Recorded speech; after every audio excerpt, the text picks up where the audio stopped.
Hi, babe. Welcome to the Horror Babe Show. I'm your host, Chelsea Beller. It's FilmQuest Filmmaker Friday. In today's episode, I get the opportunity to chat with the creators of Ep.5, a Tappan film by Kelly and David Tappan, a dynamic duo of siblings, and we discuss their director and actor inspirations, what we think the 2020s will look like in terms of the horror genre, and how they work together as siblings. Let's tune in to my conversation with Kelly and David.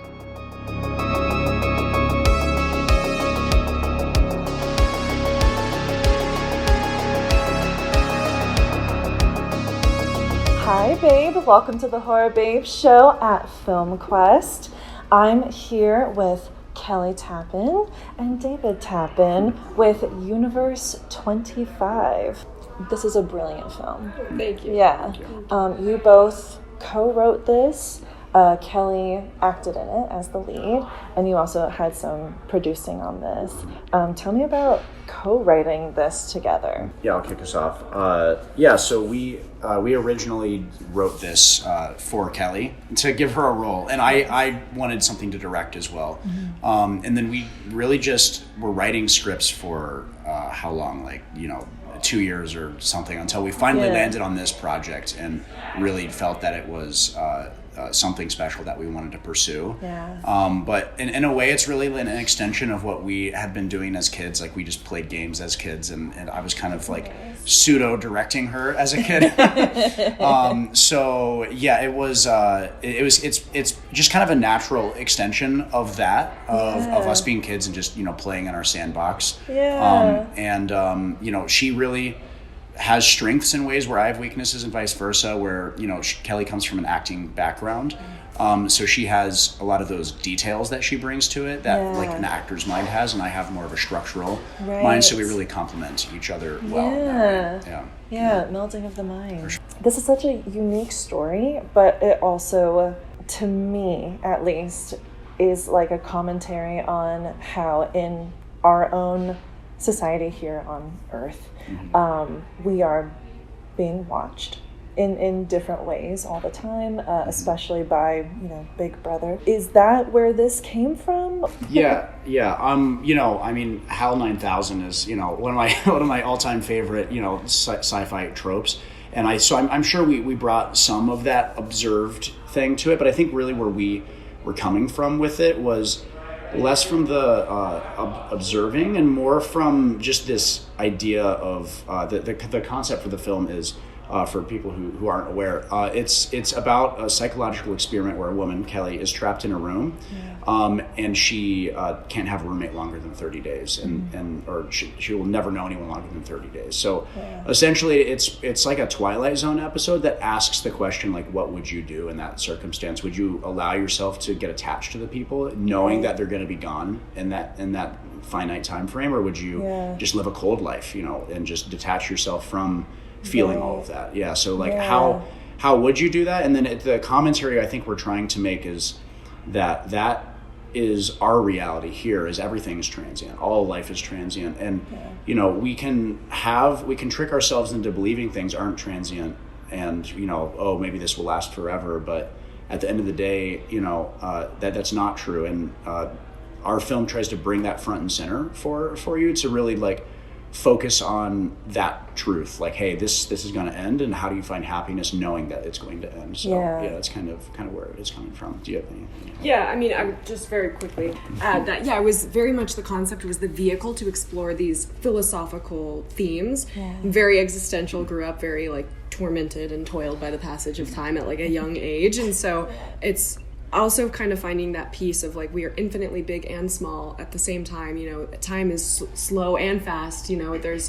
It's all about just the way that you look at things, and I love that quote. When you change the way you look at things, the things you look at change. It's fucking deep, man.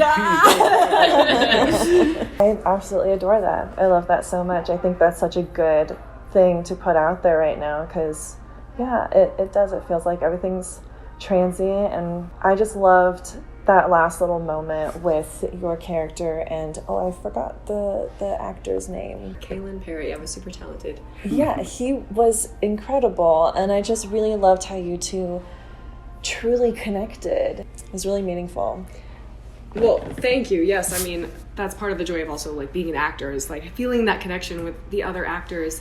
And, you know, more and more the people that we talk to, it seems like they're very like on that vibe of, you know, this new kind of consciousness that we're reaching as humans, very aware of you know, energies and, you know, these kinds of thoughts about, you know, being able to contemplate your place in the universe on like another level, another dimension. And so this is a proof of concept, and we are making a feature where it is kind of about like the new dawn of man and the next evolution of human consciousness. And so that is kind of the core of this. Congrats, by the way, on a feature being in production. Can you tell me about the feature at all without giving too much away? Can I? I'm so excited. Sure, Yeah. So in this short, it's two people trapped in a room, and every 30 days, the roommate is mysteriously replaced with someone new. But in the feature, it's going to be 6 people in a room, and every 10 days, one is like dragged out to this mysterious abyss and then replaced with someone new. So it becomes this like Russian roulette game of like trying to crack the code of who gets picked, why do they get picked, how do I make it you and not me? Then there's this dark secret that they think they've cracked it, and it turns into Lord of the Flies in space. But not everything is not all that it seems, and we actually have our leading lady get dragged off into that abyss, and we see the other side and get the answers to the experiment of what is going on. I'm just sorry, I got too excited, Dave. I don't have anything to add beyond just to clarify that we are currently writing the script and we're gathering our dream team for the feature. So anybody listening to this, we're looking to build our team to get this thing into production. So yeah, anybody listening, come join the party. Who are your filmmaker inspirations?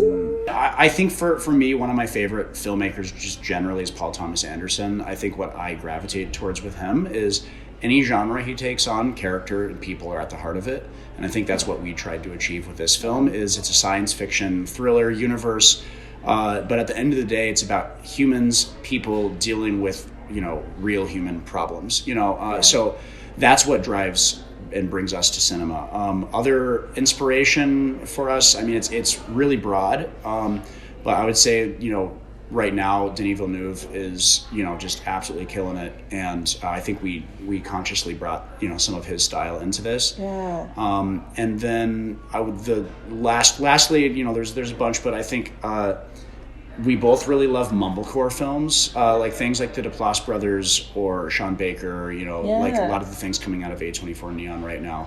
And I feel like that's what the 2010s was really about, was like bringing a new level of performance realism to the screen. And I think what the 2020s are going to be about is bringing that into the genre space. And I think the genre space is being revolutionized right now with things like Long Legs. You can just see like there's so much energy happening here.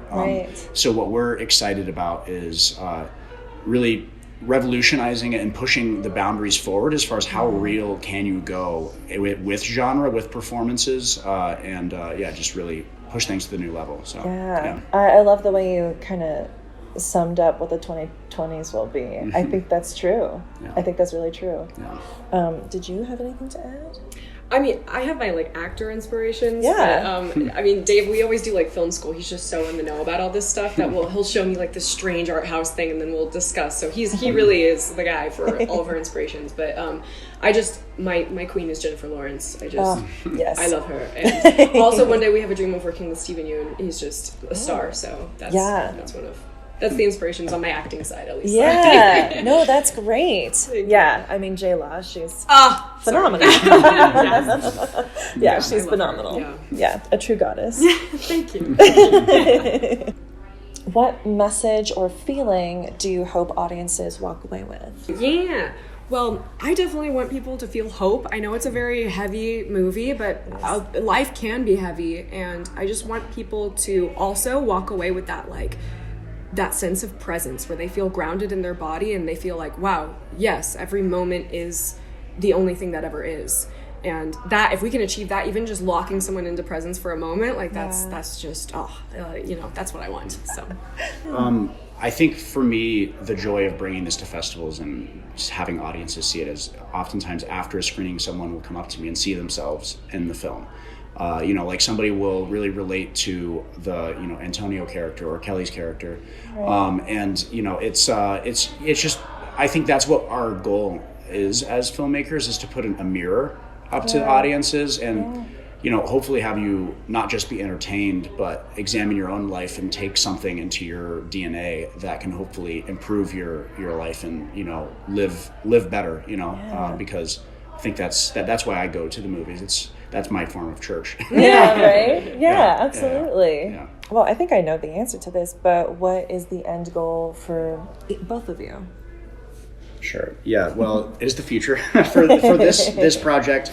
We really want to make the feature, and on that thread of just spreading a message that I think is positive, but also in a way that can reach people living in intense circumstances, like people who are depressed, people who are suffering from anxiety. We really want to reach those people. And so I think that's the beauty of the genre form, is it's a very intense circumstance that we're putting our characters in, and it's very heightened reality. So I think you can use those circumstances to reach people dealing with intense things in their own lives, and it can in a way become a metaphor for what you're going through. But 100%, yeah. Oh, 100%, yeah.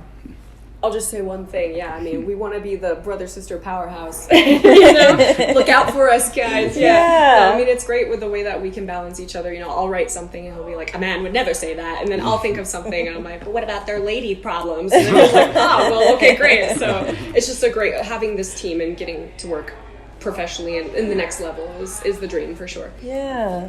I love that you guys do this together. I mean, how many siblings are able to get along, let alone work together? Like, has that ever been an issue between you two? Working together? Yeah, just as siblings. I don't think so, no. Obviously, as kids, you get into little, stupid fights. But I think those we look back on just, laughing. Nothing that crazy. Really, it's just a joy to work with family. The film industry is a difficult one to navigate, so to have family that you can rely on, and also, not even just, the reliability factor, but there's also just, a shorthand factor as far as, I can just... And as far as directing her, as an actor, I can just say 3 words. It's like this one thing that happened to you, and then all of a sudden the performance is, 20 times better. Whereas, it might take a couple takes and a whole long conversation with another actor. So same thing really with the writing process. We can just be very blunt with each other and just be very direct. And we have a lot of common ground that we share stylistically, but also, I think there's other things where there's tension, where you like some things I don't, or vice versa, and I think that's healthy for the process, because it forces me to not go too surrealist, funky, out in the middle of nowhere type of a thing, So that's some of the benefits I find for it. So, for sure. No, that's imperative to any relationship, to have your little tiffs here and there, but then you work it out, and it's like, okay, let's get back to business, because that was dumb, and let's move on. Did you have anything? Well, that's, I don't know about everybody, but you can be your meanest self to your sibling and everything's fine, so we could be oh, that's stupid, and then it's not oh, well, maybe let's think of a different idea, it's there's no social niceties. But we also love to tussle over ideas, and then that helps it really solidify, where we're all right, we battled over this and now we really feel right about it. So that's part of the fun too, is actually the arguing in a way of the rumbling over the ideas. I'll add that we like to argue about useless nonsense. things that have no purpose to be argued about, that we actually agree on, but we just are arguing the semantics of it. So I think that's our favorite pastime, when we want to procrastinate the actual writing. That's the best, honestly, because then afterwards you're well, all right, anyway, back to what we were doing before. Oh, and then at the end of every writing session, we bring out the Mustachioed Men. So that's what because we're we get too excited about oh yeah, we're doing great. So we have the celebration at the end, and we become the men with mustaches, and we shake hands, and so we have all these personas and try and I need to explain them. So the Mustachioed Men are it's imagine Daniel Plainview from There Will Be Blood, or those 1880s oh yes, okay, or we do the voice and we shake hands, and we have a bunch of characters and personalities, and so it's more context for Mustachioed Men. I love that. It's very clear now, I'm sure. No, I feel I know exactly what you're talking talking about. Like, We also have our own high fives. We have high fives for different achievements. Talk about the joust. Yeah, we have a jousting high five where we go on outside of the room, we pretend to like get on a horse and then like, well, and he's the strong man and he forgets I'm just the little lady because of his stinky sister, and then all of a sudden I'm like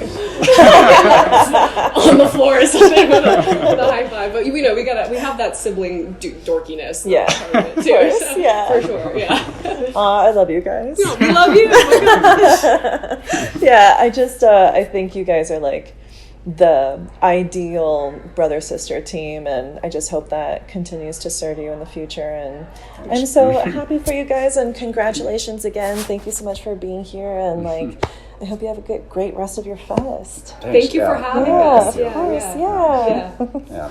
Bye, babe. Bye, babe. Well, that's it from me and the Tappans. I hope you enjoyed this week's FilmQuest Filmmaker Friday. Tune in every Friday for a new filmmaker episode. Please don't forget to like, comment, follow, and subscribe. Follow me on Instagram and Letterboxd to see what I'm watching and what I'm rating. You can also follow Kelly and David and their producer Juan at the social media handles below. Bye, babe.